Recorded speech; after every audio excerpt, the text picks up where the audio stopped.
On a Thursday, we will bring you a specific edition of Temidlalo. We're talking about sports, other sporting codes, besides, what we were discussing on Monday. Now, this is a chance for other sporting codes. I'm talking about a chance now to talk about the two athletes being Subsiso Swaziport Matsenja and Bongio Matlalera, who are representing the Kingdom of Eswatini at the ongoing All Africa Games. We talk about these two. They have qualified for the finals. What does it mean for the country? He's almost near to bring home a medal at the All Africa Games. We talk about also motorsports, the national championships over the weekend. Cricket preparations for ICC friendly against Lesotho are also underway. We talk about also other sporting codes. There is, tennis. There is the likes of golf, and there's also the Sihlangu Semnigati match between them and Somalia, and there's darts that also witnessed over the weekend. It's a lot. It's a jam-packed show tonight. And then if a chance allows, we might have the Bruce Gamma Foundation team in the studio just to talk about some of the things that they are working on. Now, I'm your host, and I'm going to at some point touch on this aspect. The Sihlangu Semnigati 3 victory goals that were scored last night in the company of the likes of Justice Figueiredo and Sabero Nzinizaskali. We'll talk about that with our in-house analyst. That is the most experienced analyst so far in the kingdom, if I'm not mistaken, our own and polished Linda Tamin. Hey, ngiyabonga Fabrice ngikuthuba lokhulu ngivuselena umbukelo weSwatini TV loyal viewer yathi Fabrice sengiyakhumbula lokungena lahlelweni ukuthi ngidibana nebamva iminyonge bathi awukana ukho eMorocco ana ukho eMorocco sobona inkundleni ekuxhumana cha bekunene Nkosi yami ngila eSwatini nami igame esihlangu bengibukela ka YouTube just like anyone else so angayi Morocco la bakubona angadi lo lwakufaka ukuthi wakufakiswa yini but mina ngila. Too much content. It's an excuse. It's like you're responding to an allegation. Now, let's talk about the ongoing All Africa Games. The two athletes, Masters, Kurumanga Swaziport, Subsiso Matsenja, and Bongio Matlalera, are starting qualifiers because remember, the first hit, when you enter the race, qualifier, then you go to the semi-finals. Once you qualify semi-finals, you go to the finals. So this is the qualifier. This guy must. And he finished first with a 20.8 seconds.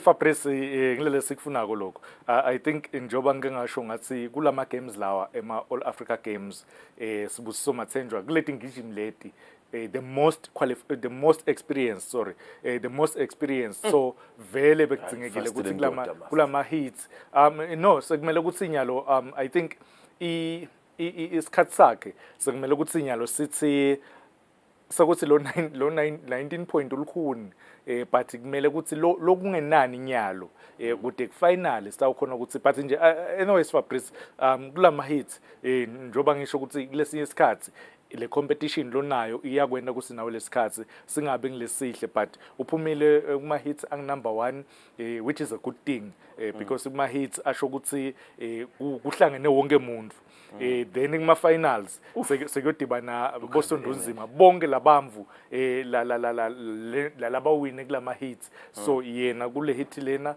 winile and nawubuka ukuthi mhlambe beyingekho tough kakhulu vele le race waphuma number 1. All right, now, in this heat, he finished number 1. Then it meant, this was around, 12 during the day, Master. Then it meant, final. And he competed this evening around 7:30 in the evening. Asimbuge nakona because labandu de singatsibeka computer now, in terms of their level, performance-wise, Nangbabuga, they were quite different from these ones that he competed against because at some point, I felt like Master, he lost the energy. Now Mbugalana turning the corner, you still believe. But the same Nigerian guy, 46, but Chimena XN, Wamshia Patinyalo, Ukonile Gumshi, over number 3. I think Fabrice angati over the years kuthi yena bolt akakhonjani ngokulungisa lokho because every time ebendini libhendi liyamshaya libhendi but I think maybe njoba ngisho ukuthi tindzaba taba coaching tonke letinvo leto but uyitholile le nvo leyo exposure wayithola but ema semifinals ahlukile Fabrice kunema hits ma semifinals lawa lapho mekhona wabang number 3 yes kanzi kuma hits njoba ngishilo ngathi ema hits afana nema qualifiers to kuya ku semifinal usukunebantu laba sort of weak, not to disrespect them. Yes, yeah labangekho bese kuyahlunga ukuthi nakuhlungwa ke sekuyiwa kuma semifinal nakusuka ke ku semifinal ayi lapho ke say Champions League sekodlala sekogijima labo sondo zima. But I think kudzinga ukuthi alungise kakhulu kulele ngikusho mina ku final because still nguye lo most experience even nakule final tonke leti ngijima letikhona lapha nguye lo ne experience lenkulu. All right, no, Bongiwe Mahlelela also managed to run. This is Swazipot, we're just watching him now. Bongiwe Mahlelela also during in the morning ukijimile kuma qualifiers and made it to the semi-finals. In the interest of time, Master, asimbuke kuma semi-final because at the end we also have to see the graphic. She had a graphic. Now she's wearing the should I say pink sneakers and she's got the hair. I think for the sake of the viewers so that they can, that's the one in the middle. And now Mbuga Master, I think it's 200 meter because last week in 100 meters I wasn't convinced, but here I think she did very well. Very well. I think it shows that Nai she's capable of bringing something. Waphuma bang number 3 naye yes go semi-final lokumende ukuthi qualify ay final. I think Fabrice naye Bongiwe mine personally ngiva ngathi vele ugood 200 la good khona lapha, but ke Fabrice I think nawubuka even nale level ngeke ngakhuluma before nge-body structure sakhe ukuthi if maybe angazama ukuthi the muscles awabooste kancane so like Fabrice umehluko omkhulu kakhulu from 2 years ago kutanyalo yes kutanyalo ku 2024 I think lo mehluko ukhona, but ikhona le room improvement. Both wise I think kumele ukuthi improve, then the technique nayo ngicanga ukuthi I improve kakhulu because now buka lesikhathi esiqualifyile 23.95 I think kudzinga ukuthi inyalo ke Fabrice lesikhathi ku final kudzinga ukuthi lokungenani athi 23.20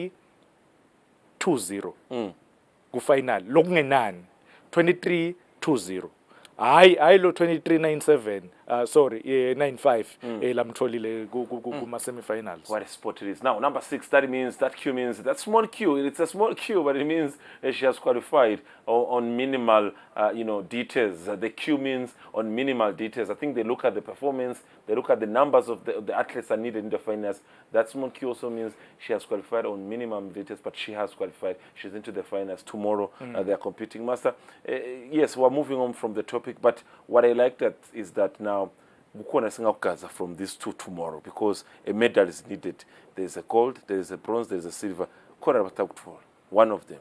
Kumele Fabrice kumele ukuthi bakuthole but njoba ngisho ukuthi kudzinga ukuthi ba improve lesikhathi ngibekisa ngaye nje Bongiwe because nawuboka ukuthi lo number 1 lo qualifyile kutotonke letikhathi uthi 23 uyabona. So I think if yena angathi 23.20 then maybe i-medal singayithola. I think naye kudzinga ukuthi lokunye Fabrice ukuthi ilungiselela ngengqondo ukuthi nyalo sengikufinal ngifikile kufinal. I think lokunye lokusimosha kakhulu ngiyathi nje mina kusasa ukuthi kuma headlines butabe kuvele ukuthi Swazibolt Bongiwe to finals. Mina ngu-celebrate logo. No. Almost is not a celebration. No, ngu-celebrate logo. If but awubuye ekhaya nema-medals. Fabrice, I think nami ngingakhokha lokuncane ngihambe ngiyobabonga. Yeah, ngoba vele unako lokuncane. Yeah, ngiyakhokha. Now this is Swazibolt. One more last time we're looking at him. Strength.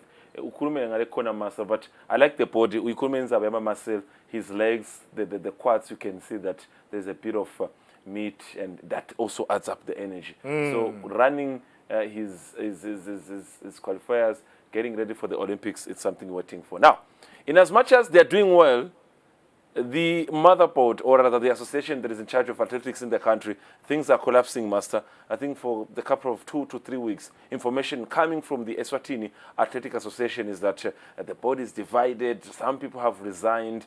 Today we also had a headline about someone who resigned, who said that they cannot do anything. But Master, they had something to say. But take us through. When they got athletics?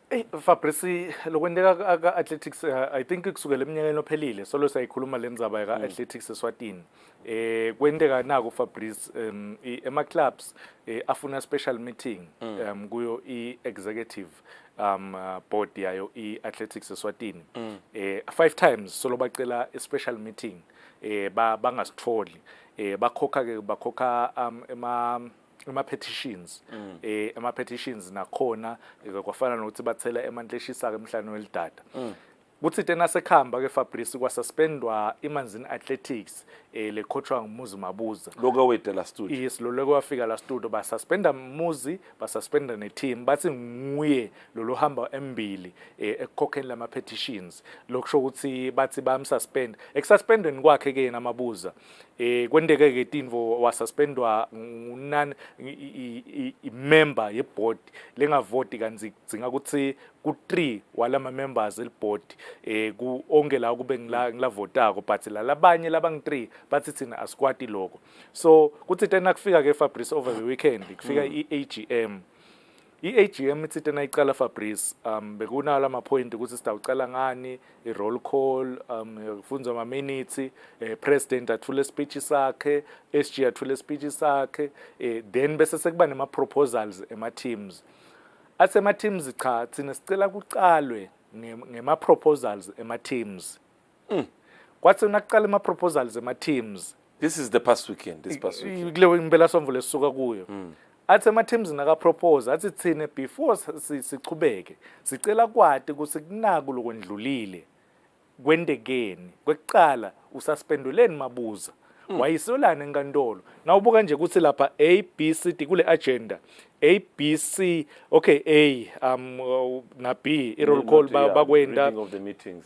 Yes D addressed by the president akwendekanga E annual report by secretary ayendekanga narokuthi is out of the country. Yes F Segana, yes labaqala ngakoke bathi athi lama clubs cha sicela ema proposals thine sima clubs a proposer ke ma teams aphinze abuta nema questions le ngisho ukuthi babuta ukuthi kahle la kule association ngibalo lo sangetulu kwalomthetho.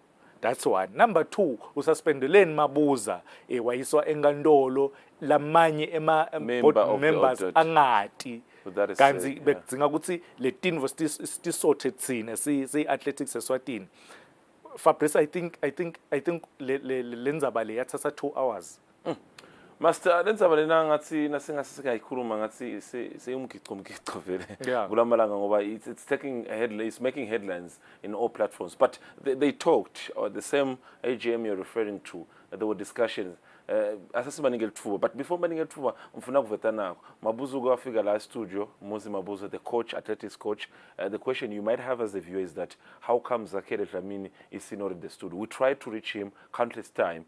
We haven't been able to convince him to come. I don't know if we should say he doesn't want to come, but even on a daily bulletin news, we tried to reach him for comments. He's still not making a comment. But let's listen to these guys.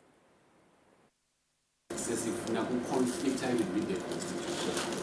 Because I'm saying the agenda is constitutional. It lists according to the constitution.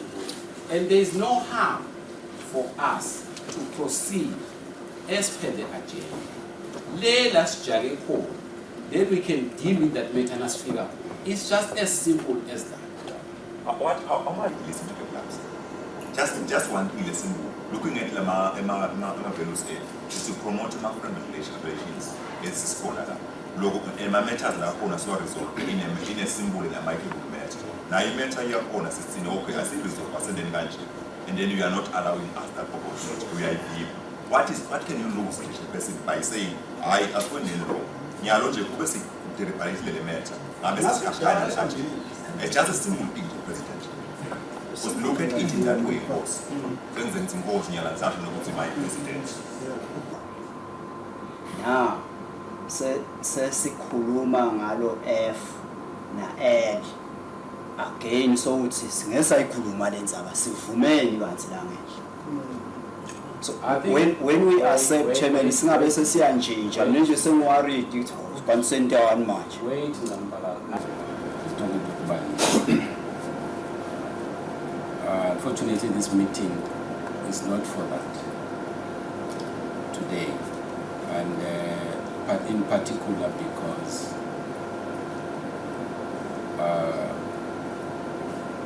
as we are saying, I'm also accused of taking the matters to court. They are already pending in court, and we are not going to discuss this matter until we finalize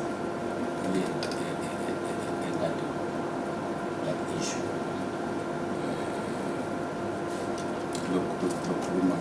And that is why I was saying this meeting is the one in terms of Article 14 and the business here is stipulated.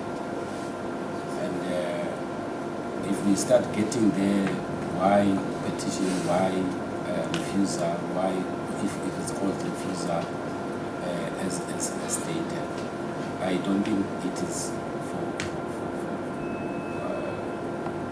for this meeting now, and as such I would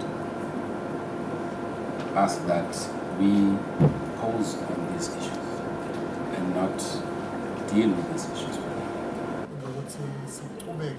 Discussions that were covered proposals, why I'm saying this is because the clubs have been denied the opportunity to have this meeting. The appeal to World Assembly was to try and accelerate the meetings because the AGM was too far at the time to try and get these meetings. Now we are here. You have gathered everybody. Let us deliberate on those issues because you have denied, as the board, the clubs to discuss those matters. So now that we've got the forum that is correct to talk to these matters, can we go and talk to them individually and dispense of all those matters and then continue the agenda? And today's meeting is the meeting in terms of Article 14. Clubs requested a meeting in terms of Article 15. And the decision taken by those in leadership decided not to call that meeting. And then as such, you then appealed to World Athletics. So that there's a difference. This one is got its own procedures in terms of the constitution. The other one, World Athletics, who's are responding, is different from this one.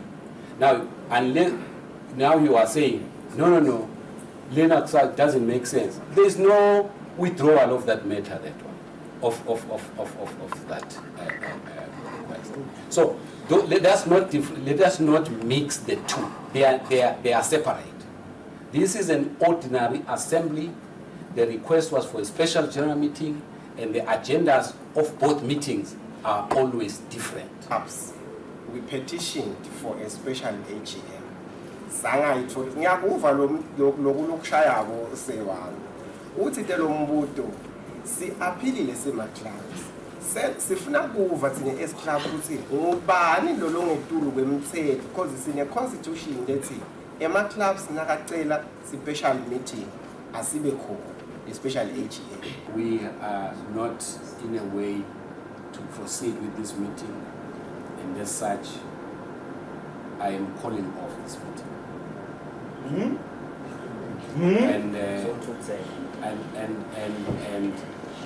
And I'm calling off this meeting.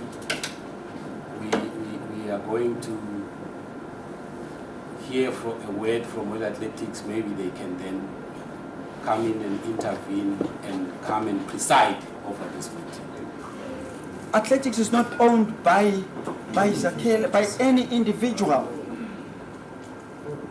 ku-wrong nje lokwentako asikutshele ukuthi ku-wrong sanele these are your headlines zakhele sibaxoshile thine zakhele Dlamini ubhanti lomhlangano asathi ukuthi bataqhubeka beteme because we don't have confidence on them. It's unfortunate that I'm speaking from this position, but honestly, nitibonele nani.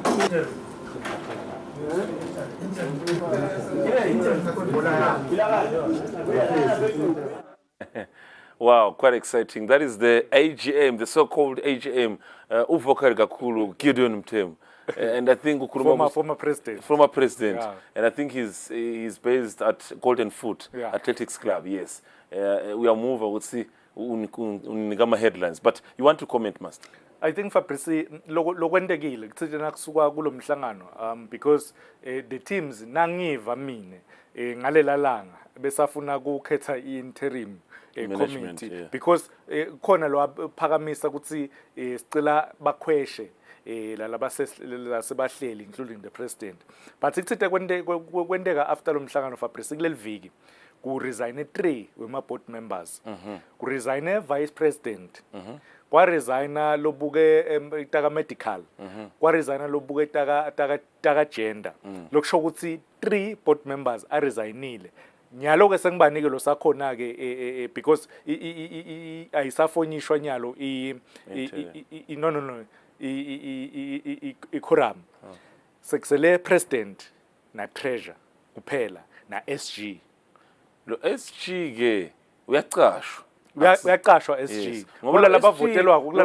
bangithu COO vele yena ungumabhalane lokusho ukuthi sekusele nje 2 kulabavotelwa kusekumele ke vele baqalele phasi bakhethe but ke Fabrice kuphinze kwathi itolo kwa resigner communications Mavikana umrufi wa resign so vocal umrufi wa resigner wathi kunaku lokwendekako ku athletics akusiko naku lengangena ngingenela kona lokusho ukuthi kuleli viki nje kusuka sisukele ku-AGM resign 4 bamvu ka athletics Eswatini laba very key kuyo le association kukapi asambe siyela ukhanza khona bayasebenza bona basaresign motorsports national championships first in 2023 over the weekend at Dwaleni Master Bokhona kwendeka Fabrice motorsport sisakhumbula Fabrice ukuthi ikuyathatha isikhathi yangadlali ngetindzaba letinyenti but bathi tena babuya I think babuyile bayobamba ama events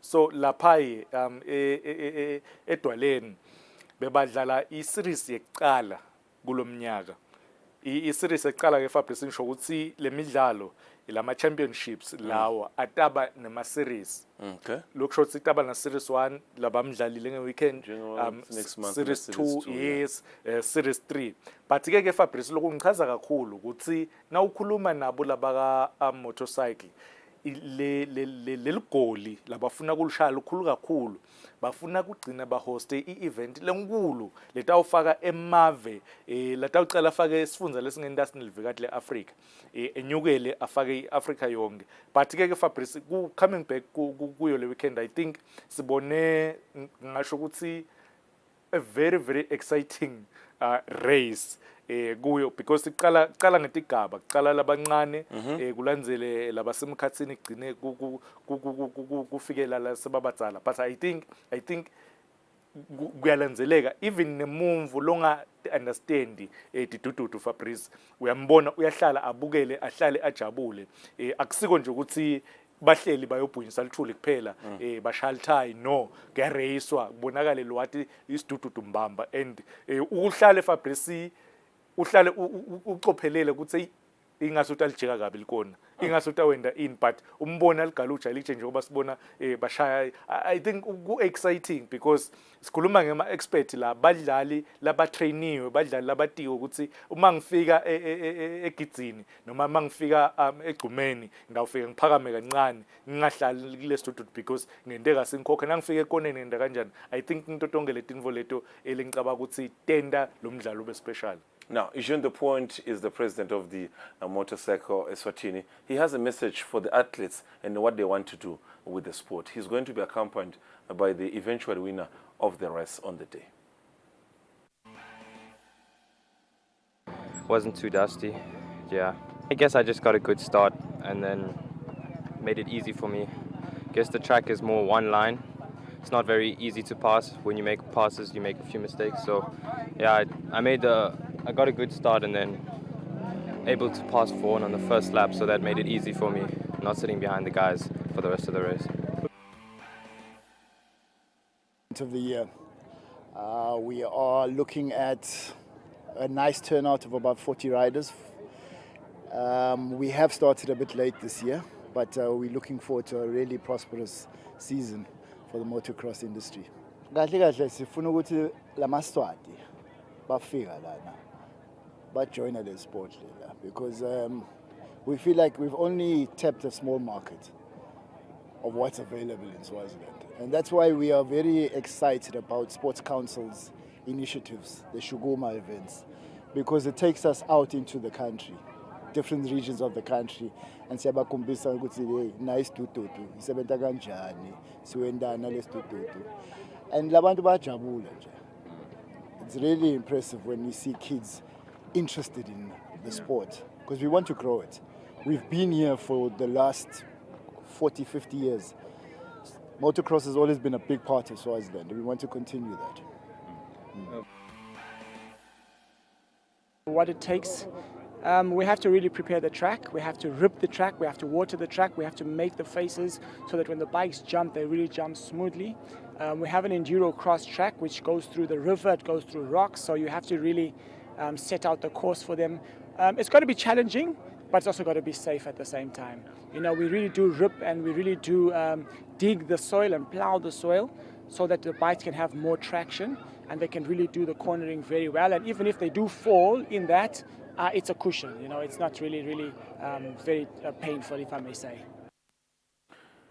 Now, moving to cricket, they're in preparations for a friendly against Lesotho towards the end of the month. That is going to be a 3-day, cricket preparations. So it's a friendly that is on the calendar of International Cricket Council. So we are going to talk about cricket. How I wish we could listen to Zenzele Mazibuko and the head coach first, Master, so that maybe we can discuss later about based on what they have said, because this is the national team.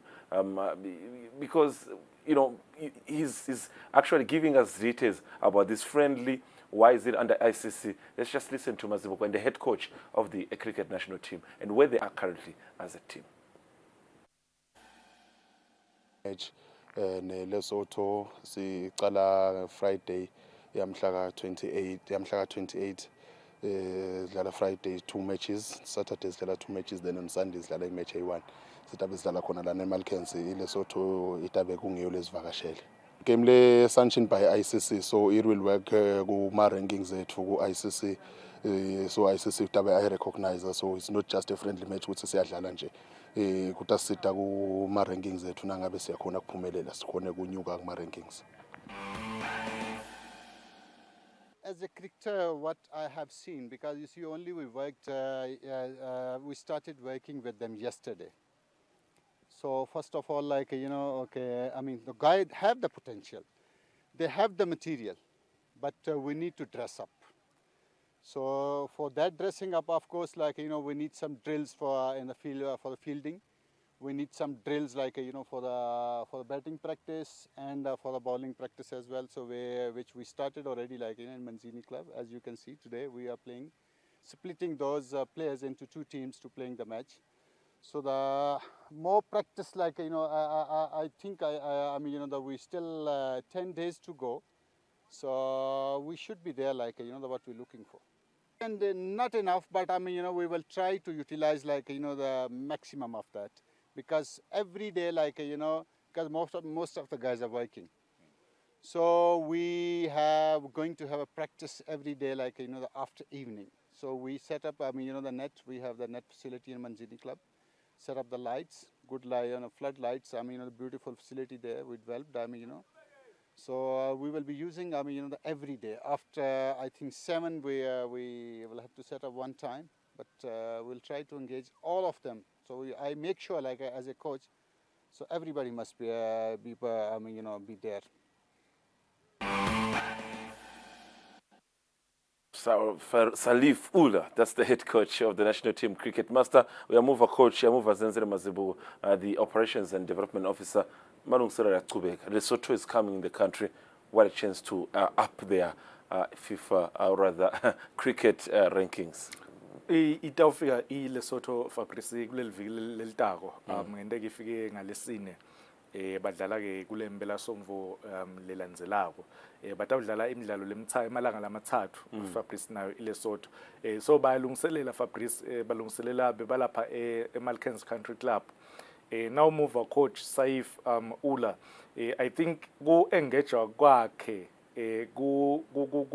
ngasho ukuthi kukabili Fabrice ku strategic ukuthi bam engage yena because at the same time ugood ku cricket but aphinze avule nema opportunities ngikhuluma ama opportunities Fabrice ngikhuluma ukuthi le national team itawukhona nyalo kujimela emanzini club bafakile ema lights bafaka cishe le surface la kumele kudlalele khona icricket tinvuleti kanjalo bakufaka kwabakahle lokusho ukuthi even nanzambama because incumbi yalabadlali labanye babo bayasebenta so batawukhona ukuthi nabaphuma emsebentini bete batojima batotilolonga itotsi ifika le game yayo le Lesotho ibakhanze balungele njengoba ubona ukuthi bojele very good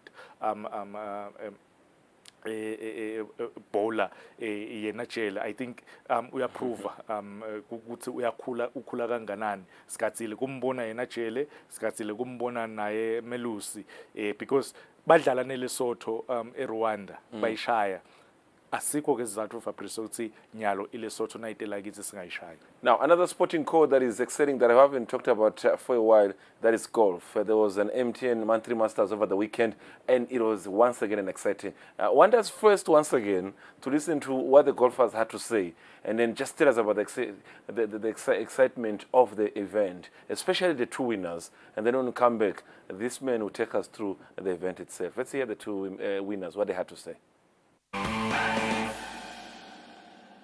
At first so good. At first so good.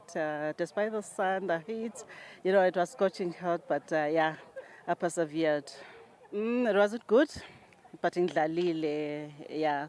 I had a hole down, blackouts, but a couple of holes being shy, my pass, my golf by average. Kuba khothata kwakuthi asibiyeni sidlale kuningi lesikuzuzako la physical fitness imcoka kusifundisa kubeketela kumcoka nekuthi nje ungumumfu ukwadi ukuthi ihlela because more than kuba sport le golf iyafundisana ukuthi ukhone ku execute a strategy so kuningi lesikufunzako boma ke abete bajoyine sidlale.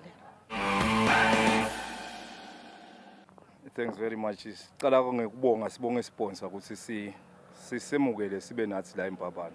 Without sona noma ngabongadlala wine kuphi if bongasi sponsored. So siyabonga MTN ukuthi aqhubeke asibambise Calvin njenge sport lesinye lesikhona kangwane. Emidlalweni walamhla bekushisa kakhulu though it was too hot but in any event golf is played vele during the day. It's not like football. Whereby sometimes you can't kunabo water break kuhamba kuyonathwe mandi but golf vele you face the sun so otherwise siqhubekile sadlala and today I came tops. Thank you very much. Siyabonga kakhulu. Two winners expressing the day and how they ended up being on top of the Game Master. Monthly Masters, MTN, one of the best competition under the golf industry in the country. Yes, Fabrice, one of the best. Monthly Masters, MTN Monthly Masters. Nawubuka iMbabane Golf Club, ibambe kwekuqala kulomnyaka. Uyakhumbula Fabrice ukuthi isuka eMananga lokuseyita eMbabane nyalo ebeyiqala kulomnyaka eMbabane and uyathi ke Fabrice ukuthi imbabane lesinye isikhathi incishe isikhathi sonke nayibamba imidlalo yayo ibamba cishe bese zingeni lisetulu belishisa lilanga ngemgcibelo nakudlala yona le tournament le, but the golfers more especially yena Siboniso waSimelane cishe vele uyamuva naye noma khuluma ukuthi belishisa but udlale kahle ngivile ke ngandlebe ukuthi bebabhejile ngalesihlanu yakhona bathi ngicosmo mthetho khona la kushitwa bocosmo bebabhejile in fact Taribo wathi utawukhokha lokuncane nangabe kutawina one off lo 4 bekanayo ngalesihlanu ngebhadi yakhe ke Taribo wawina Siboniso kanabe ngilomunye walaba labangu4 futhi Cosmo uhambene naye bonke yeah bonke but overall nje Fabrice I think even nangala kubomake because nangala kubomake I'm worried ngahomo ngendlela uyadlala kakhulu but kule mine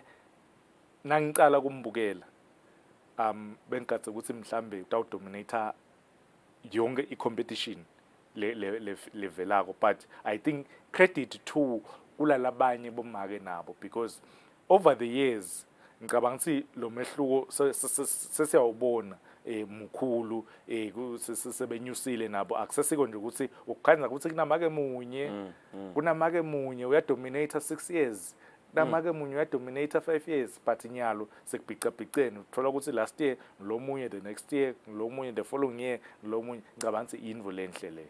Now beautiful stuff. That's what you want, development in the sport to grow at its pace, and awards in terms of rewarding the winners on the day. As you can see, the club, captain, one of the leaders, Mr. Masidela, of course, being there. They were awarded. This is what we want, Master, the motivation. And as much as majority, they come just for networking and everything, but they're growing the love for the sport. Esboniso wathola 900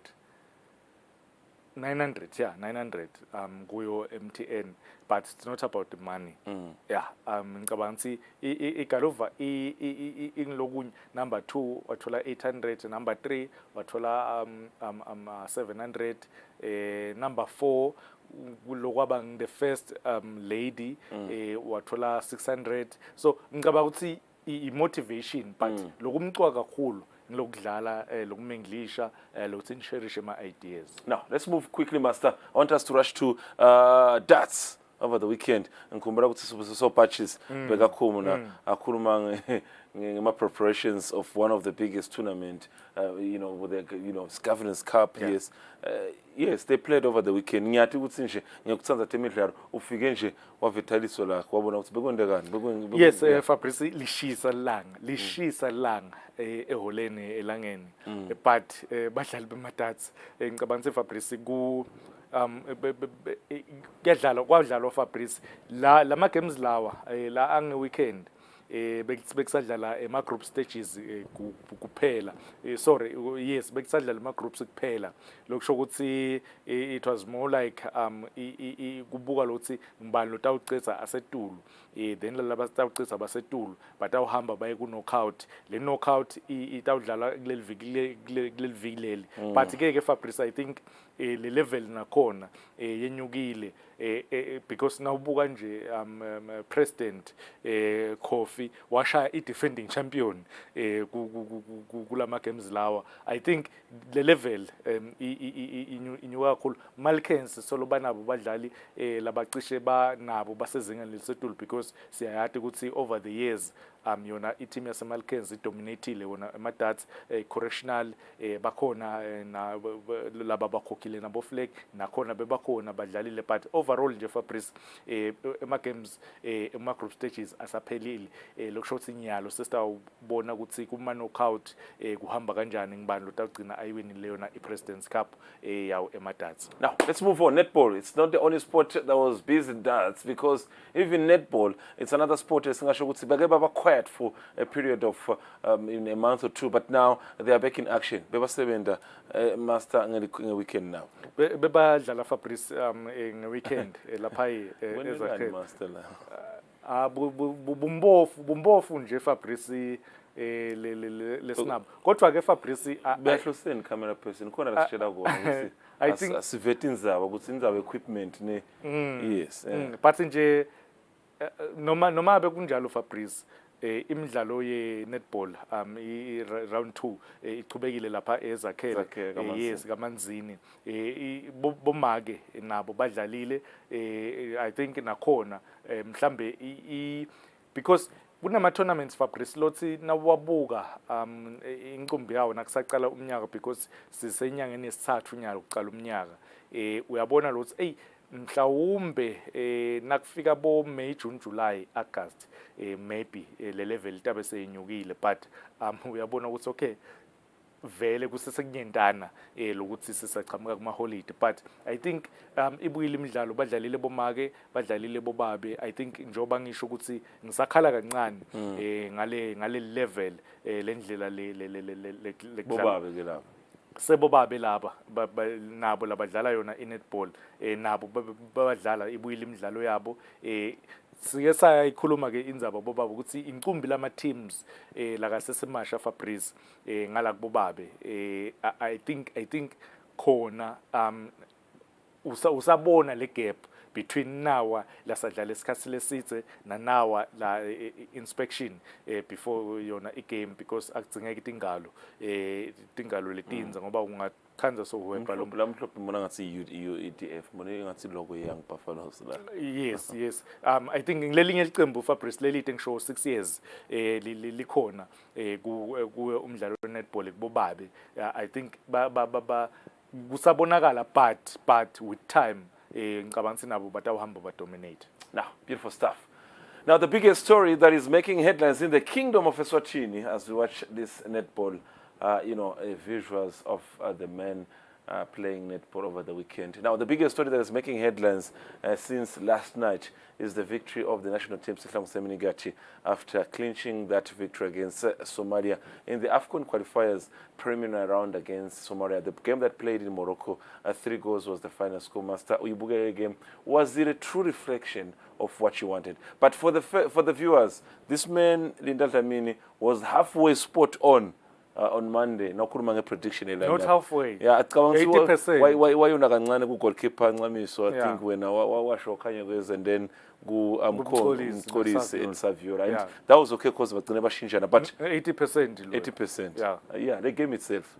I think Fabrice nawubuka ubuka le starting 11 sayo national team from goalkeeper I think Ncami so experience yakhe i-defense vele kwaba ngiyona leyo uyithini ngale kit masinqase ukuthi walwimi le kit ithini ku yebaqala with go I think Fabrice ngiyati mina ukuthi involensha kubabanenge bani bayathi hey but style trial I think kuleli kucame because nawubuka lama designs over the years ahamba ngalombala nyalo nje kucame lo yellow lokhona ku national team ku flag kumjeka welive kucamelo yellow but ke Fabrice coming to the game Justice Figueiredo first 5 minutes beka udlale ngale ku right wing but ithitele game isachubeka wabeqhamuka ngala ku left wing akhathe in nali nje ligoli lelungumthelela walo lokuthi beka khatha in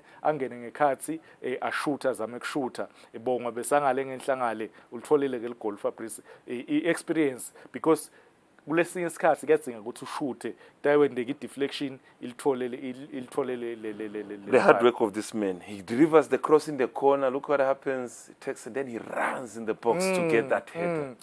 I think experience Fabrice lihamba nelikhono because umdlali uthi ngaphasa le bhola a game kwenda le run I think Skhali thatha ibhola ngaphandle kwe-18 ayifake ngale ngenhla because nawubuka nje la uyayiholder uyacheck ukuthi okay angingajaki uyifaka eboxini because angikho mina as top man ngifaka ngale ngenhlangale I think yena sibonelo wayifaka le cross ekhathe boxini then isikhali siyamathi ukuthi ugood kanganani ekhedeni wona emagoli I think this is a good goal and this is a good celebration. A good celebration bayifundzeni ngoba ngikhani figure abajoyina usho ukuthi vele connection thread khona wona ngathi bahlala bakanye kanye uyibona la badlali Fabrice Figueiredo beka la December vuka ngebadlali because bayatana badlala nale Tokfela so I think but second half Fabrice I think kunenvo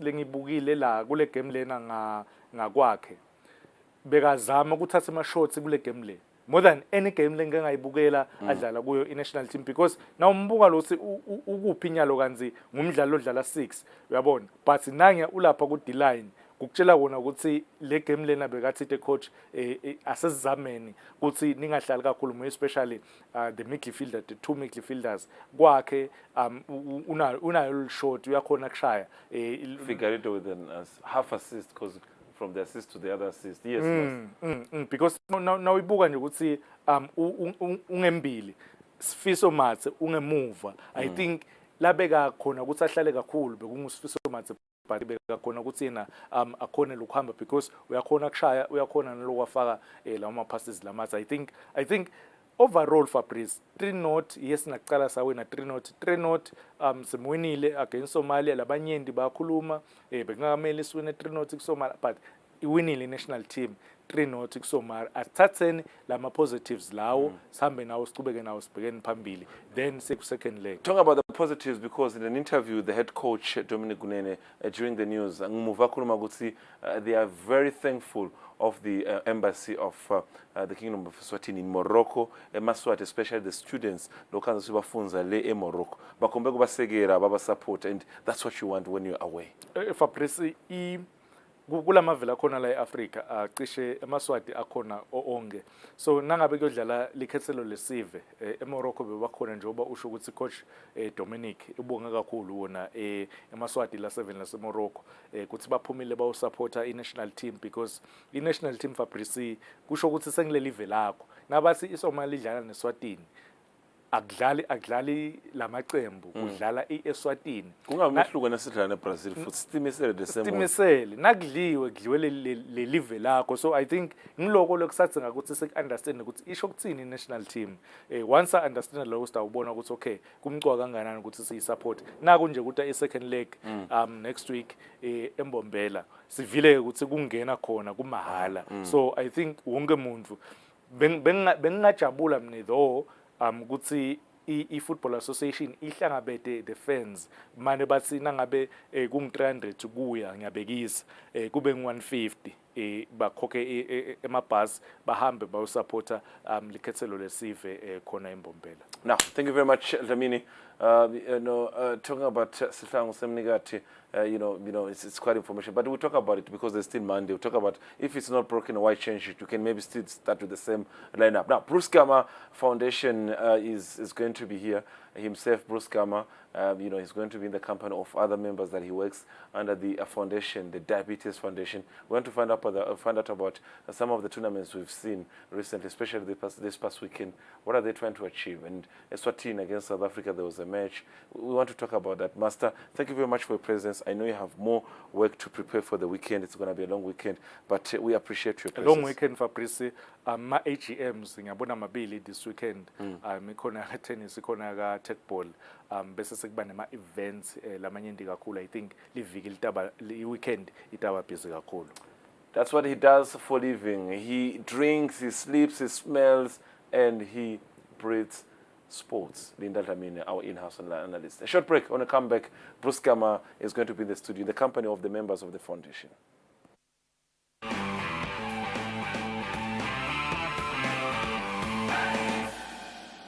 I'm a very, very, very, very happy customer. I know. Imali ebhizinisi ayivika wayidla udabula phansi. Hayi ngimsebenzi yethu lesindako la ekhaya njengoba niyibona limihle nakangaka. Ngiyagolosha which is crocheting. Ngiyakhicita ke noko kakhulu emsebenzini wethu ikhumba. Ngenda kwegaba emaqiqi ne-World Cup entsanyeni. ngilungisa emagedlela.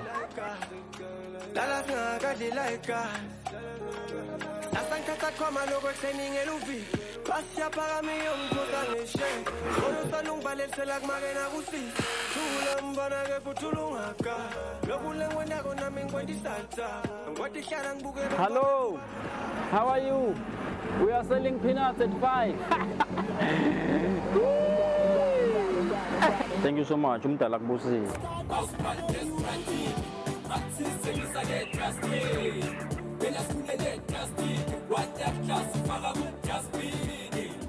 Pandi scratch, babe.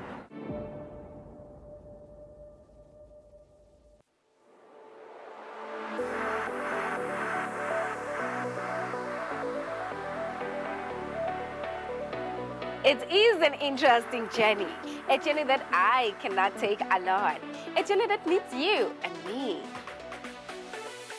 Your favorite show, Tantan and Kondo, cultivates and captivates talents of Eswatini all over the country, be it poetry or craft. Make sure that you join me, Fortunate Mabuza, every Saturday, 4 p.m.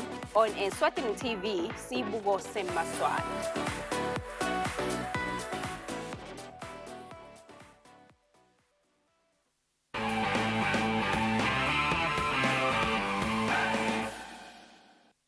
Thank you very much for being with us. Still, I'm joined by Bruce Gama, a legend in the tennis industry. He's here to talk about issues related to the Bruce Gama Diabetes Foundation. There should be, a championship, Eswatini, South Africa. What's your take? Welcome on the show. Just briefly take us through. So we're going to be having the PGDS Foundation, Bruce Gama Diabetes Sports Foundation tournament, where it's Eswatini against South Africa. These are guys that I've actually played with before. So these are guys that are just coming in to help us in terms of the sport. We're actually happy that they are here. We are hoping that, the weather is going to be in our favor. As you know, I think it started raining yesterday. But we are actually happy to have them in the kingdom of Eswatini. They were excited to actually for the trip, and they are here. Finally, they are here. We are more than happy. It's a team's event that we are having on the weekend at Waluseni. It was supposed to start at 2, but luckily now we're going to start a bit earlier, which we're going to start at 10 a.m. So we invited everybody to just come in and watch tennis. We're all about active lifestyle. I think you know about PGDS. We do tennis more because tennis is what I'm known for. You understand? Yes. And tennis is what has kept me alive up until today, fighting the severe chronic illness, which is diabetes. So yeah. Is it a first of its kind? Baqala kufika in 11. No, baqala kufika. That's why I'm excited. That's why I'm very much excited. And I'm happy to actually, close the show. I was almost late, I must confess. Yeah. But I think we're happy that, they are here. I'm with them now. They're also here for tourism as well. As we know, in SA, the human rights holiday is actually recognized. So they decided to choose. So they're going to be here familiarizing themselves with Swaziland. Which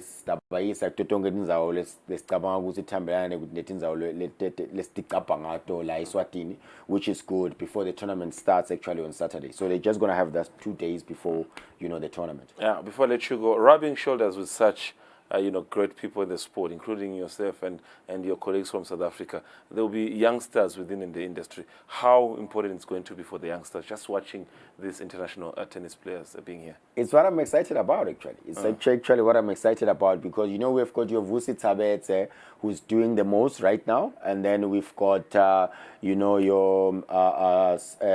Spamanda Mamba.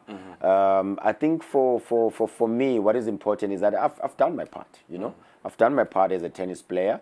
I think, Fabrice Satanas Castlecita now, the difficulties are faced in Swaziland, ukuthi twakhanza ukuthi sinayo tournament but we're hoping to actually win something, which is not possible, you know. You understand what I'm saying? So I think I'm happy with what PGDS has done. A lot of people say PGDS is tennis related only and stuff. It's not really that. PGDS is, that's why it's called diabetes with sports. It's every sport, but because I am comfortable, you need to start at home, obviously. Okay. You understand what I'm saying? Yeah. So the guys are guys that have been that I've known for some time. So when I got the call from Siabule Lankachela, who is a friend of mine and also a brother in the game. I mean, he's a top coach in Africa. Everybody knows him. I was very excited. I was like, okay, that means we are doing something. If you're gonna get a call internationally, you know. So they're also excited to be in Swaziland, which is something that is really good. So we're looking forward to the event. All right, thank you very much, Bruce Gama, the director and the founder of Bruce Gama Diabetes Sports Foundation. And then I think time is against us, but over the weekend we'll be there at Kolseni. We'll get more time and have an interview with him and just get all the information about this tournament. Otherwise, just to leave you, let you know that after 2 to 3 years without a competition, Eswatini Rifle Association, shooting as many call them, they are back this weekend. First ever competition in over 3 years. We cannot wait to see them. Otherwise, something that is maybe still heavy to majority of sports personnel, especially the cycling industry, we still also get a chance at Eswatini TV. And Eswatini TV Sports take this moment to extend our condolences to the Motsa family after the passing of one of the top cyclists, Shirley Motsa, last weekend. May the family gain some strength during this difficult time. And I know as cyclists, as an association, you also have been hugely affected. Otherwise, there's a memorial, memorial services tomorrow for those who wish to go there as a sports personnel or anyone who was close to the Motsa family. It's your chance, and just pass your condolences. Otherwise, until we meet again Monday, we're back here. We talk about Sihlangu. Tuesday, they are playing the return game in Bombera. For me, Fabrice Msonera, and this man called Bruce Gama. Close the show, man. Close the show. No, thanks a lot, guys. We really appreciate it. We want to definitely see you on Monday. You know how it is. It's Eswatini TV. Whoa. Sports. That's it.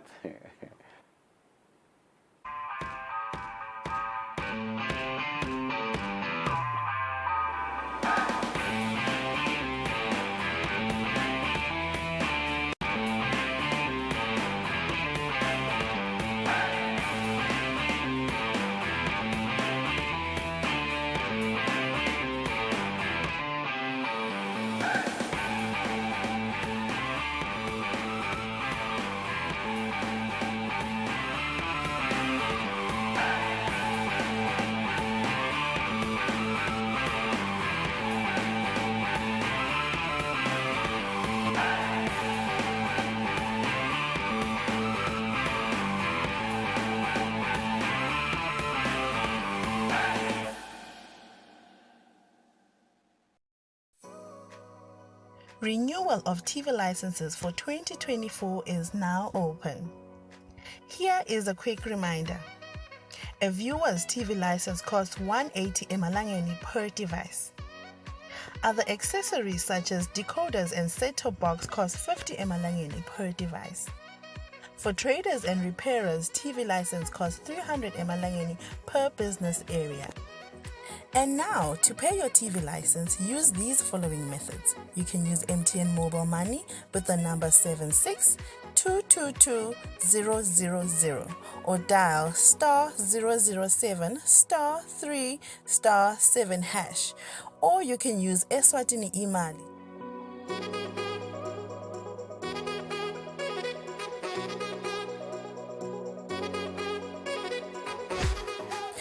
You can pay our TV license at any post office in the country. Another option is you can use any Nedbank branch using our TV license account number 119900430037. Don't forget, when paying for your viewer's TV license, reference with your PIN at all times. And when paying for a retailer TV license, reference with your TIN at all times. For more information, call us on 7802-4543 or 34050163 or 34020879. And you can send us a WhatsApp message on 76222 22000. This weekend is Eswatini, your official weekend party starter. Tune in for the best of entertainment. We're bringing you the hottest music videos and live studio interviews with your favorite celebrities. We're giving you a front row seat to the latest fashion trends as well as your weekend gig guide. Join us live on social media and call in to send your shout outs.